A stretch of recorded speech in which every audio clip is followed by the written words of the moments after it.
मैंने क्या जुमला कहा, हुजूर अपनी बेटी के घर तशरीफ लाते थे, ठीक है, और अपने नवासों को सीने से चिमटा लेते थे और फिर सूंघते भी थे।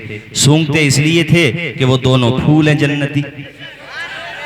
आला हजरत ने उसको समझाया, क्या बात रजा उस चमनिस्तान करम की, जहरा है कली जिसमें हुसैन और हसन फूल। अब यहाँ एक पैगाम देना चाहता हूँ भाई मैं, कुंडरा कोठी के मेरे भाइयों, हुजूर अपनी बेटी से कितनी मोहब्बत फरमाते थे आप सब जानते हो। अच्छा ये बताओ, मेरे सवाल का जवाब दोगे? अहले इल्म नहीं, हुजूर को अल्लाह ने कितनी बेटियां दी थी? अरे वेरी गुड, कितनी बेटियां दी थी? बड़ी बेटी का नाम जैनब, उनसे छोटी बेटी का नाम रुकैया, उनसे छोटी बेटी का नाम उम्मे कुलसूम, और सबसे छोटी बेटी का नाम फातिमा जहरा। और आल जो महफूज रही, जिससे हुजूर की आल चली, उनका नाम है फातिमा जहरा। अब यहाँ मैं पैगाम ये दे रहा हूँ आप लोगों को, गांव वालों को, जलसा माशाल्लाह हर साल बहुत अच्छा कराते हो, लेकिन मुहर्रम के दिनों में खास तौर पे अपनी बेटियों के घर जरूर जाया करो, और कभी भी बेटियों को हकीर मत समझना। जैसे मैंने देखा किसी पे 4 बेटियां हो गई, 3 बेटियां हो गई, बेटा कोई नहीं हुआ, तो बेशक बेटे की दुआ करना, इसमें कोई हर्ज नहीं है, अल्लाह ताला दोनों नेमतें दे भाई। लेकिन अगर बेटा नहीं भी हुआ तो दिल थोड़ा ना करे, इसलिए कि हुजूर को भी अल्लाह पाक ने 4 बेटियां दी थी, और बेटी से नसब चलाया अल्लाह पाक ने हुजूर का। हमारे हुजूर का की संतान आल औलाद बेटे से चली या बेटी से? पूरा मजमा नहीं बोलेगा किससे चली, मुझे आवाज आए, सारे लोग मचल के बोलो किससे चली। तो किसी के पास सिर्फ बेटियां ही बेटियां हो तो दिल थोड़ा ना करे वो, बल्कि ये सोचे कि बेटियां भी बहुत मोहब्बत करती हैं, उनके घर पे जाए, अपने बच्चों को सम्मान दे और अपने नवासी नवासों को कांधे पे बिठा ले, इसलिए कि नबी अपने नवासों को कांधे पे बिठाया करते थे, उन्हें प्यार किया करते थे। और हुजूर की संतान तो बेटी से अल्लाह पाक ने चलाई, और इसमें एक संदेश छुपा हुआ यह है कि चमकता रहता है दिल का जहान बेटी से, दमकता रहता है कुलास्तान बेटी से, जरूरी तो नहीं बेटों से नाम रोशन हो, मेरे नबी का चला खानदान बेटी से। मैंने बाज जगह देखा है कि अगर अस्पताल में पता चल जाए डिलीवरी के वक्त कि बेटी पैदा हुई है, तो दादा तो गायब हो ही जाते हैं, दादी भी गायब हो जाती हैं। दादी का भी पता नहीं है। अरे भाई तुम क्यों गमगीन हो, तुम्हें किस बात का गम है, क्यों गम कर रही हो? अरे नादान है वो लोग जो बेटियों को हकीर समझते हैं। नादानों, बेटियों को कभी कम ना समझना, अल्लाह ताला ने इनको बड़ा मकाम दिया है। ये तुम्हारे घर में आती हैं, तुम्हारे लिए दुनिया का सामान भी लाती हैं, अपने हिस्से का रिस्क भी लेकर के आती हैं, और जहन्नम से बचाने का तुम्हारे लिए अल्लाह ताला ने इनको सबब बना दिया है। हमारे नबी की हदीस सुनते चलो, उसके बाद इंशाअल्लाह फिर मैं आगे आता हूँ। हमारे हुजूर ने फरमाया, मन कान लहू सलासु बनात, अल्लाह ताला जिसको 3 बेटियां दे दे, फादबहुन्ना वज़व्वजहुन्ना कान लहुल जन्ना, वो अपनी बेटियों को अच्छी तरबियत दे, उनकी शादी कर दे, हुजूर कहते हैं अल्लाह ताला उसको जन्नत में मकाम अता फरमाएगा। जरा जोर से, अगर 2 बेटियां हो तब भी, 1 हो तब भी अल्लाह के करम से उम्मीद है, इसलिए बेटियों को कभी हकीर ना समझना। ये एक पैगाम तो मैंने तकरीर में तुम्हें ये दिया। दूसरा ये बताओ भाई आप सारे लोग मुझे कि करबला में इमाम हुसैन की जब शहादत हुई तो आप किस हालत में थे? वेरी गुड, किस हालत में थे? पीछे से आगे तक और आगे से पीछे तक सारे लोग एक दफा ये नाम ले लें जो भाई अभी हमारे अजीजम ने लिया। किस हालत में थे हमारे इमाम? सजदे की। यहां जितने जलसे में बैठे हैं, देखो झूठ तो बोलना मत, अल्लाह सब कुछ जानता है। सब लोग सजदा करके आए हुए ईशा की नमाज का। हाथ नहीं, हाथ तो खैर मत उठाओ, चूंकि पता ये चलेगा कि 100 में से 2 ही उठेंगे। ये अफसोस की बात नहीं है, मेरे इमाम ने तलवारों की झनकार में सजदा नहीं छोड़ा, यजीदियत की अलगार में सजदा नहीं छोड़ा। जख्मों से चूर था फातिमा का बेटा, चारों तरफ से जालिमों ने तीर की बरसात कर दी थी। क्या तुमने पढ़ा नहीं है मेरे इमाम पे कैसा जुल्म किया गया? आपके परिवार के 18 या 19 लोगों को शहीद कर दिया गया, मगर इमाम फिर भी डटा रहा। ऐ लोगों, अगर हिमालय पहाड़ भी होता तो वो हिल जाता, ये तो बेटा अली का है, जैसा डटा था वैसा ही डटा हुआ है। आपके जानिसारों को भी शहीद कर दिया गया।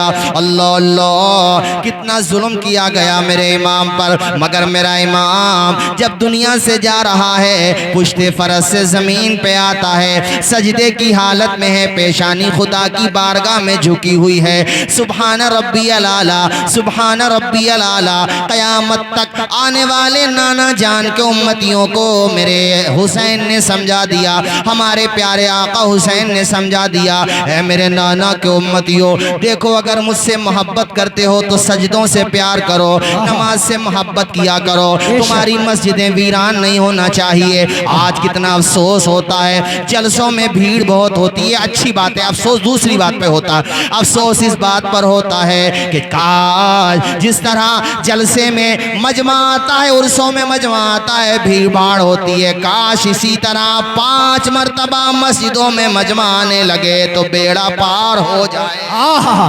नारे तकबीर, नारे रिसालत, नारे गौसियत। अल्लाह अल्लाह, इमाम अली मकाम ने सजदा किया। ऐ लोगो, ऐसा सजदा किया, सजदे तो सबने किए, तेरा अलग अंदाज है, तूने वो सजदा किया जिस पर नबी को नाज है। ऐसा सजदा किया, ऐसा सजदा किया, इस्लाम के अलम को उठाया हुसैन ने। क्या बात है यार, हुसैनी हो तो दिल के साथ सुनो और मचल के बोलो, या हुसैन हुसैन। इस्लाम के अलम को उठा या हुसैन ने, बातिल के आगे सर न झुकाया हुसैन ने। इस्लाम के अलम को उठाया हुसैन ने, बातिल के आगे सर न झुकाया हुसैन ने। क्या चीज है नमाज बता या हुसैन ने, सजदे में अपने सर को कटाया हुसैन ने। ये दश्ते करबला से अभी आती है सदा। हाथ उठा के पढ़ दो, हय्या अला सलाती, झूम के पढ़ो, हय्या अला सलाती, हय्या अला सला। मेरी तकरीर का पहला पैगाम तो बेटियों के बारे में था, दूसरा पैगाम नमाज के बारे में है। ऐ मेरी बहनों, बेटियों, माओ, तुम भी नमाज की पाबंदी करो, और ऐ जवानों, बुजुर्गों, बच्चों, तुम भी नमाज की पाबंदी करो।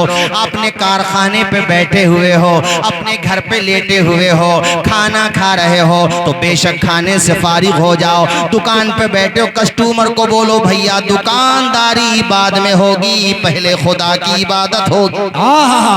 क्या बात है, जिंदाबाद जिंदाबाद। पहले खुदा की, अरे बोलो ना यार, पहले खुदा की इबादत होगी। क्या किया भैया, अच्छा खासा बोल रहा था। मेरे संबल का एक लड़का दिल्ली में रहता है। कहाँ पे रहता है?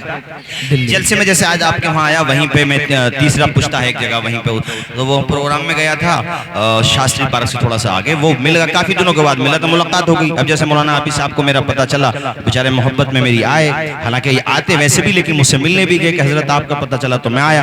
तो उस लड़के को मेरे बारे में पता चला, खैर मेरे पास, मैंने कहा भाई क्या कर रहे हो यहाँ पे? कहने लगा दिल्ली में ही जॉब कर रहा हूँ, और हजरत यहाँ, उसने फिर अपनी कहानी सुनाई। कहता मैंने डिप्लोमा किया, उसकी डिग्रीज थी, कहता मैंने काफी कोशिश की, जेरोक्स को फोटोकॉपी, गुड़गांव में उसकी जॉब लग गई, वहां पे गया, फाइनल हो गया। कहा ठीक है आप कल से आ जाइए और नौकरी ज्वाइन कीजिए, 35,000 रुपए आपकी सैलरी है। कहता मेरे माँ बाप ने मुझे बचपन से सजदों का शौक दिया है, मेरी पेशानी में सजदों की तड़प पैदा की है। मेरे माँ बाप ने मुझे सिखाया है, बेटे एक मरतबा को खाना ना मिले ये चलेगा, मगर खुदा की बारगाह में पेशानी रोजाना झुकाना बना रहना, अल्लाह की बारगाह में इबादत करते रहना। कहते हैं इंजीनियर से वो जो मैनेजर साहब थे कंपनी के, जिस कंपनी में जॉब लगी, उससे मैंने कहा सर ऐसा है 35,000 रुपये सैलरी है, बहुत अच्छी काफ़ी सैलरी है, आप इसमें 1-2 हज़ार रुपये कम कर लें, लेकिन मुझे सर नमाज का जब वक्त होगा, जोहर और असर की नमाज का वक्त होगा, जोहर का तो बहरहाल वक्त होगा ही होगा, लेकिन अगर असर का वक्त भी हो जाएगा तो सर 10 मिनट जोहर की नमाज के और 5-7 मिनट असर की नमाज के, सर ये मुझे आप